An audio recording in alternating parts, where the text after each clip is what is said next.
crois que l'enjeu de ce colloque, c'est d'essayer de comprendre pourquoi est-ce qu'il y a un tel décalage entre les pratiques actuelles concernant le dépistage du cancer de la prostate en France et toutes les recommandations des autorités sanitaires, qu'elles soient françaises ou internationales.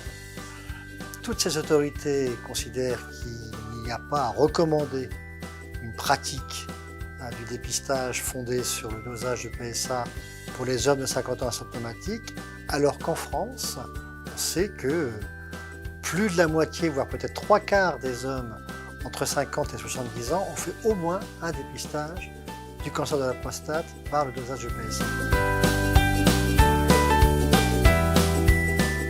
Nous, médecins généralistes, nous sommes quotidiennement confrontés à des hommes de plus de 50 ans, voire moins, qui nous posent la question de savoir est-ce qu'il faut, comment on fait pour dépister le cancer de la prostate, est-ce qu'il faut faire le PSA, à quelle fréquence, pourquoi. Et on passe beaucoup de temps, effectivement à expliquer pourquoi il faut le faire ou pourquoi il ne faut pas le faire.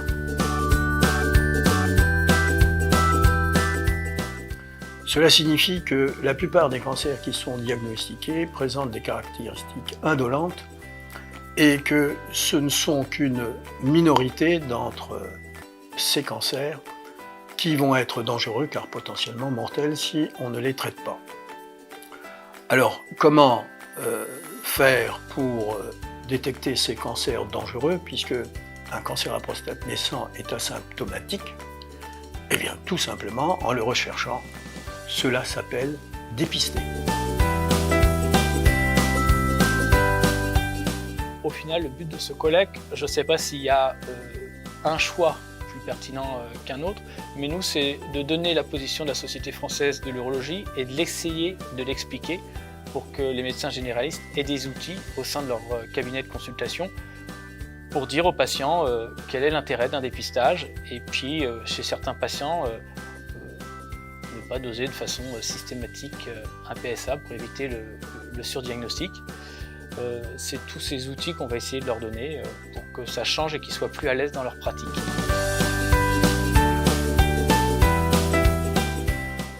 L'objectif, effectivement, c'est de repartir avec une idée plus claire de ce que l'on doit faire dans le cadre de son exercice de soins. L'objectif, c'est d'avoir pu échanger et d'avoir pu faire part de nos réticences individuelles qui, mises les unes à la suite des autres, peuvent donner un véritable consensus sur la bonne pratique. Ça, c'est très important. Face à des patients qui parfois sont très anxieux et sont très demandeurs d'explications, je crois qu'il faut que nous ayons les idées claires sur le discours que nous devrions tenir à nos patients. Et l'idéal, bien évidemment, serait que ce discours soit relativement harmonisé au sein de la profession. On peut rajouter aussi quel enseignement universitaire, à la fois spécialiste, à la fois par les maîtres de stage qui accueillent les futurs médecins généralistes, quel enseignement donner à ces futurs médecins. Le PSA ne peut pas être le test prédictif de cancer, mais un test du risque de cancer. Or, depuis peu, nous avons désormais l'outil qui permet de préciser à la fois la présence du cancer de la prostate et même son agressivité. Cet outil s'appelle l'IRM multiparamétrique. Et dans ce cas, nous pouvons arriver à des taux de spécificité et de sensibilité de plus de 90%.